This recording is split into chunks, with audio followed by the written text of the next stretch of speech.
Guyyaa dhiyoo keessatti daandiiwwan nageenya Itoophiyaa boqonnaa lammaffaa.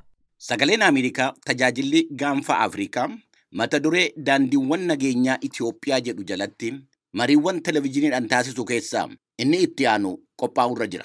Mata duree erga Piriitooriyaatti as waggaa tokko booda jedhuun mariin televezyiinii istuudiyoo keessatti kanneen mari'achiisaniif keessummoota affeeraman waliin taasifamu yeroo dhiyootti isinii dhiyaachuuf jira. Bakkaawwan adda addaa Itoophiyaarraa gaaffiiwwanii fi yaadaawwan walitti qabaman. Yaadaawwan keessummoota istuudiyootti argamanii ilaalchii fi yaadaawwan furmaataa mari'achiistota qaamaan akkasumas toora iskaayipiitiin hirmaatanirraa dhiyaatan bal'inaan keessummeessamu. Mariin daqiiqaa 90 kun afaan Amaaraatiin, afaan Oromoo fi Tigiriinyaadhaan kan qophaa'u yommuu ta'u, kan kutaa afaan Amaaraa guyyaa dhiyoo as isin dhaqqaba.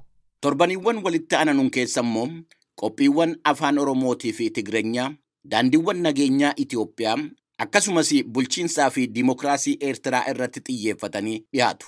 Daandiiwwan nageenya Itoophiyaa Piriitooriyaadhaa booda guyyaa dhiyoo keessatti sagalee Ameerikaarraa.